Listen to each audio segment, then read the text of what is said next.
Once again, thank you, Victor. Thank you for joining us. Now back to you, my queen, Lady B. Okay, so we are now heading on to the most talked about area of the United Nations Sustainable Development Goals. And it is an area where you are an expert. I know you are expert in almost everything. I am not trying to exaggerate this, but Lady B, I see No. you an expert in so many fields. And this is just one of them, the area of women's empowerment. Now, many have acknowledged that empowering women and girls is a powerful tool for economic growth, political stability, and social transformation. But the inevitable truth here is women and girls continue to be tortured, Mhm. abducted, beaten, raped, murdered, and being discriminated upon, even at their job place, even at home, as you said before.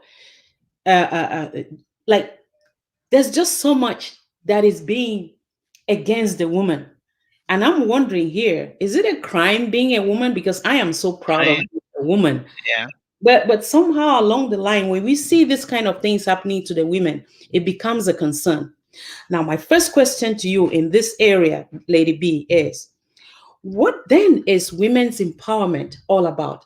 And of what use is it if the same problems that we've seen before continue to exist?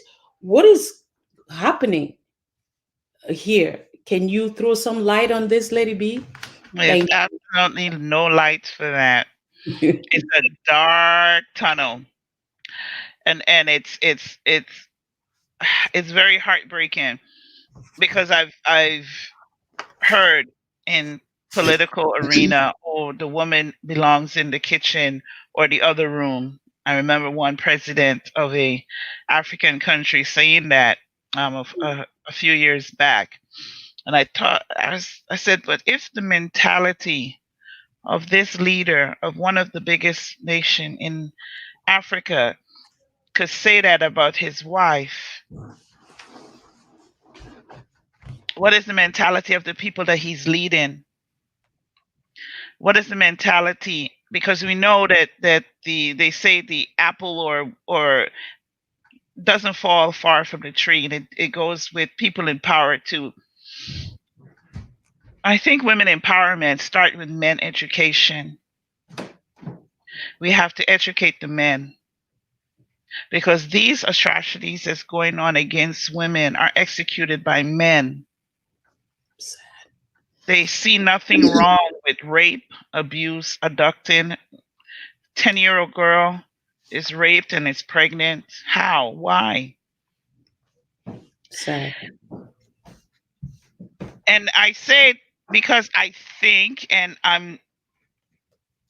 there's a lot of mental health issue going on with some men. Because you think like, what type of man would rape a 13-year-old or 11-year-old? What type of man would beat a woman up so bad that she's in a hospital for days and she's in a coma? It's so It's when sad. I think about the dark side of being a woman, and you say, when you say it, is it a crime? Is it a crime That's the question. to be so wonderfully made, to be so beautiful, to be so soft, to be your mother, to be your grandmother, to Right. be your auntie, to be your sister? When a man wants something, he doesn't go to the father, he goes to the You go mother. to the mother. He goes to, and if the mother don't get it, he will go to the grandmother. Yet some men grow up to beat on a woman. You see, so it's a very touching subject, and something I fight so hard against Right. with girls. This is why it goes back to educating girls about being at the right place at the right time, taking your education seriously, learning about your reproductive self, and learn about yourself as a woman. because you can make a difference in this world. Our generation, our mind is already made up. We've already lived our lives. So we have to start with the next generation, which is the largest generation of young people ever. And because of COVID, they say 9 million people are going to be born because of the COVID census regulation. So uh, when we the it, I don't know how to reach some men about the treatment of women, because a lot of men feel that they're entitled to treat a woman the way that they feel they should. They feel it that it's entitled. Like I pay a bride price. I owe her. She's mine. I'm a certain religion. I'm entitled to four of them. I'm entitled.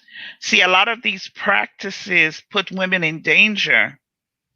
And then we'll say, oh, that's our culture, that's our religion. But if it's putting women in danger, why are we still practicing it?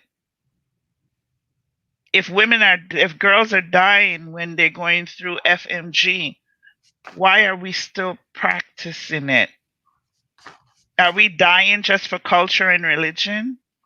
Are we abusing our women just for culture and religion?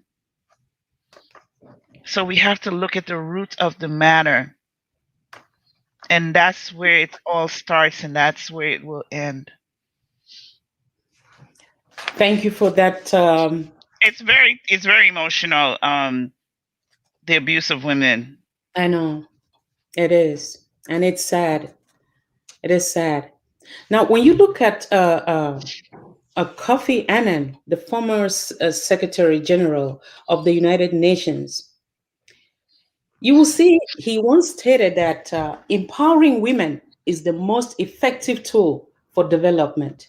Yes, I'm wondering if you agree with this. I And if agree. you do, why? Can you tell I us why agree. you proudly agree with this?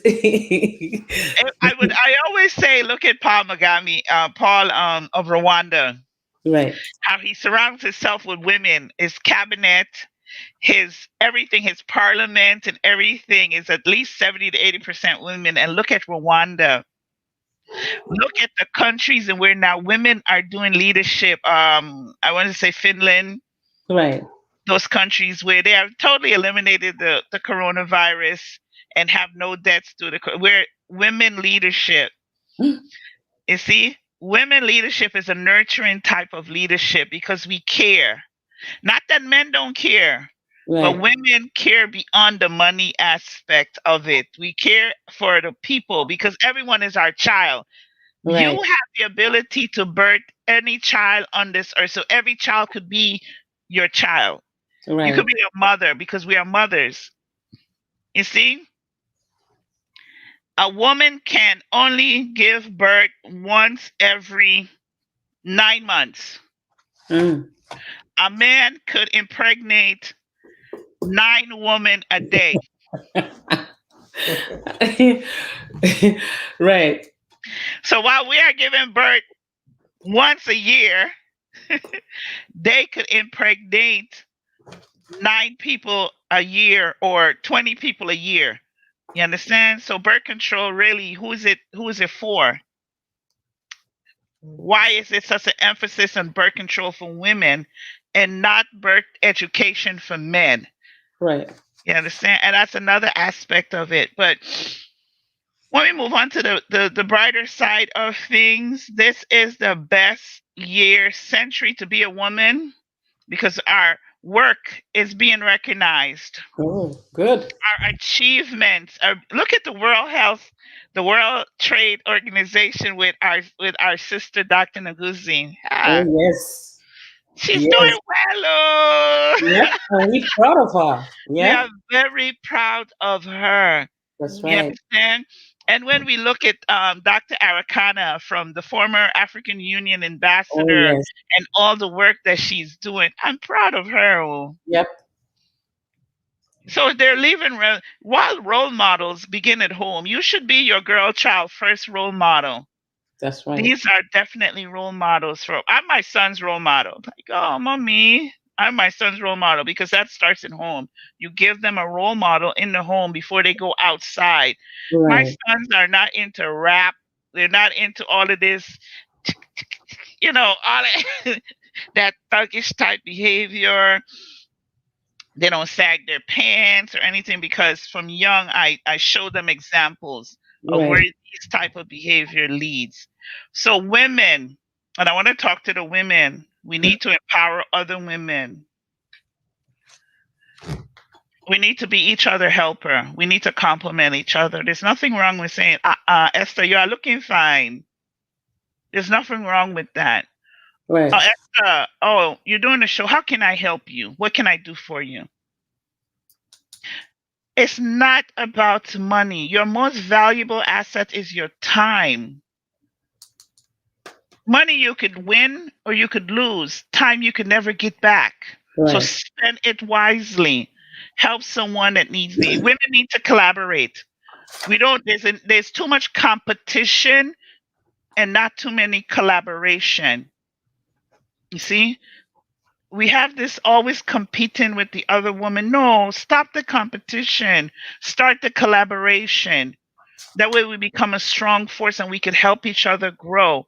And that was the purpose of the network, to help each other grow. So as we grow, we educate ourselves, we educate our children, we develop our girls, and get at least 2 to 3 girls that you can mentor as a woman. And don't ever think, oh, I'm only this, I'm only that, I can't. There's a lot of girls there that need people to talk to. That's Just, right. you don't even have to talk sometimes, just listen. Listen is a skill. Women love to talk. That's so true. I can talk all day. I'm a talker. That's Let so me tell true. you, when they used to call me at the school and say my son is talking in class, you know Right. what? I said, I'm sorry. He got it from his mother. And they would laugh at me. And I'm like, no, I cannot fault my son for being a talker because I am a talker. He gets it from. So when he comes home, I'm like, oh boy, I know you love to talk, but you know what? You can't be talking in class too much. He goes, okay, mom. So like things like that, you have to realize that children pick up from you, your Right. habits. Women love to talk, but sometimes we need to listen. We need to listen. And then when we listen, we learn and we mentor and we become stronger women. Empower women. And And that's you true. know, Doctor Lady B, You can call you me remind Dr. me. Lady B. It's okay. You remind me of Doctor Victor when he kept emphasizing on the importance of information, the Information. We are importance of starving. opportunity, right? Yes. And I am so happy that you are bringing up these same points here. That shows how important they are because our women need this, and our men also need this information because some of the things they do is because they don't know. They don't know. Exactly. They They don't don't. know.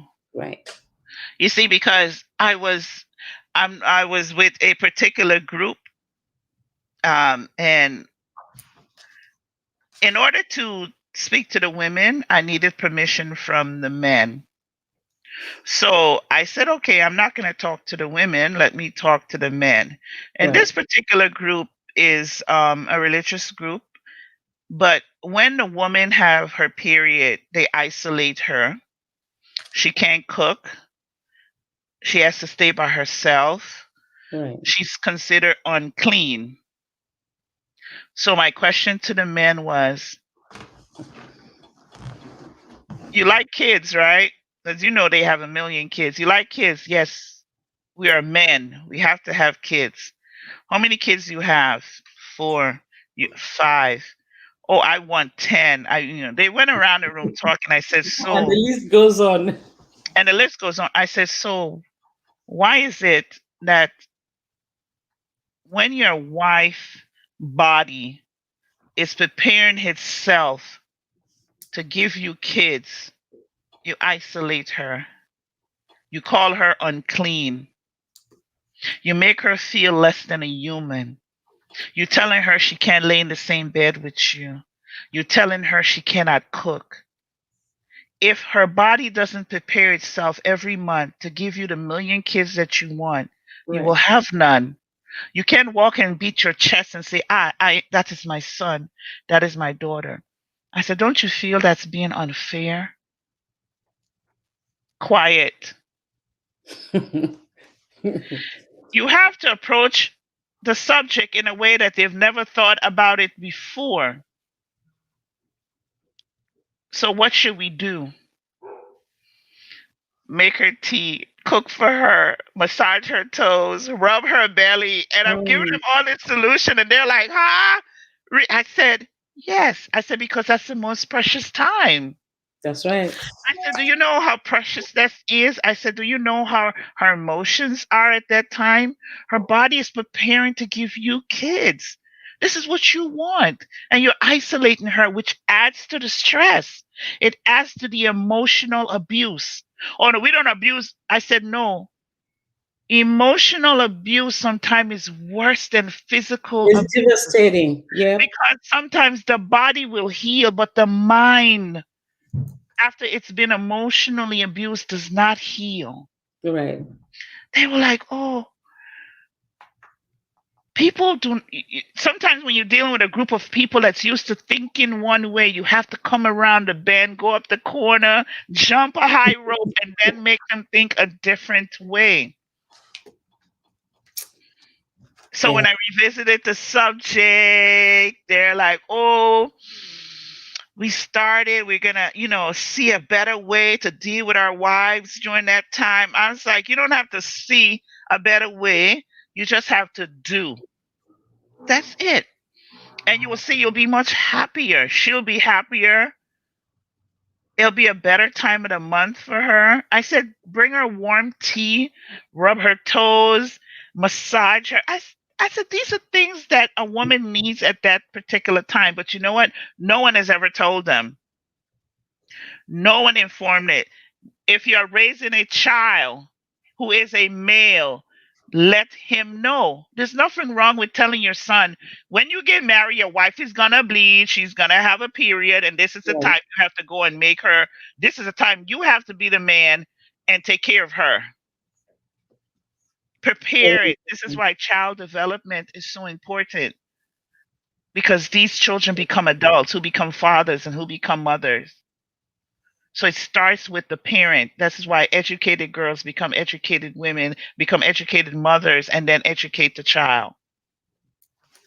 And Lady B, I think the earlier we actually start doing this, the better in the Can life you of the imagine girl. raising your son like, oh my God, flip the coin a little bit, doctor?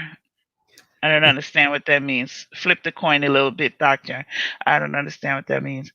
But Um, just elaborate a little more can on you flipping the elaborate a little coin. more on your comment, Gideon, so Lady B can actually know precisely what you want her to, how you want her to respond to you. So So you be clear, right? Yes. So Right. the thing is the early imagine raising a man that at that time of the month knows that his wife is special, she's blossoming, she's growing, and Yeah. her body is just, cleansing itself. It's natural. Something so natural in some parts of the world is an isolation for some women. See? Women has it's ha the subject of women and the things that we go through, my dear, we could be here for hours. That's why I really feel that the woman is powerful, because the kind of things she goes through in her life, and she can still smile, and Yes, she can still move on. I mean, it makes her even more beautiful, yes, yes. As a right? mother and a wife, we have to take care of the health of the family. That's right. So even if we are sick, we have to get up and make sure that the family is taken care of. You see, I remember one time I was homeless with my two boys in New York, and I didn't eat. so my boys could eat. Because at the end of the day, that is my number one responsibility. I That's brought these children into the world. I am right. responsible for them. So That's why right. am I eating if my children are not eating? It doesn't make sense. Not at all. So it starts basically at home. It starts with educating your children so when you grow up, you make better decisions. Gideon, we're waiting on you. Yeah, Gideon, you need to clarify your questions so Lady B can know how to answer it. And in the meantime, Lady B, I just want to make this observation. Do you think the men will accept being educated on things like this? Because the men that I know, I'm just wondering. And do you think they will actually You need to know accept? better men. You need to know better men. I always tell the people, um, men are men, and we love them as women. We love them. Oh, here goes Gideon. Tell women what they can do to get the men working with them. Some women make things worse. I told you. So, what does it take to educate the men It's like this? Gideon, it's education, both men and women's side. So some women make things worse. Yes. Some men make things worse. Yes. It's the same. There's a lot of men who make their marriage worse. There's a lot of women that make their marriage worse. And I think you're probably talking in a relationship that they make it worse. Or in if what arena are you speaking? Is it political? Is it job related? Is it relationship wise? Because men and women both have tendency to make things worse dependent on the situation that they're put in because we're all human. You see, well, we're talking about accepting, and gender equality for women. Then we're talking about allowing women to be women and giving them the same respect, honor that you would give a man, be it in the family setting, the workplace, and in the educational arena. So, I don't know what aspect you'll be talking about as far as tell a man how to work with them.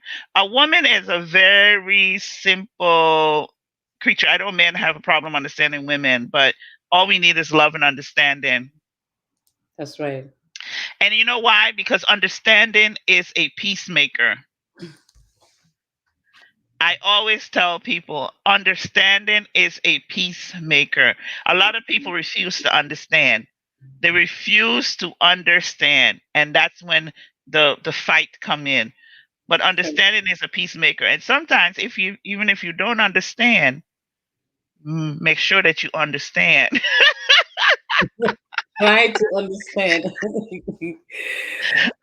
So and a lot of women, which I've noticed in society, reflects the behavior of how the man treats them.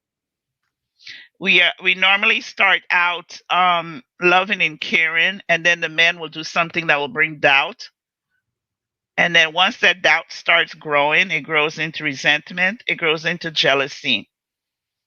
So a lot of things that men do as far as putting their mother against their wives, putting their sisters against their wives, or not standing up for their wives, or bringing a mother-in-law in the home. Can no mother-in-law live with me?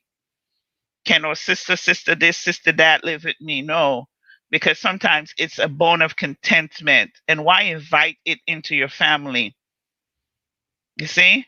So a lot of times men do make it worse by the way they treat their wives and the things they allow, like, oh, my brother need a place to stay, he'll stay with us.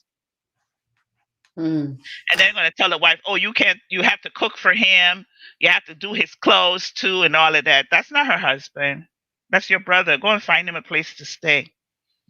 You see, so a lot of things that, my uncle is a Ghanaian. My aunt married a Ghanaian, Uncle Abelar, and one rule she has is that relatives can only stay for 1 week, and Mm. they've been so happy.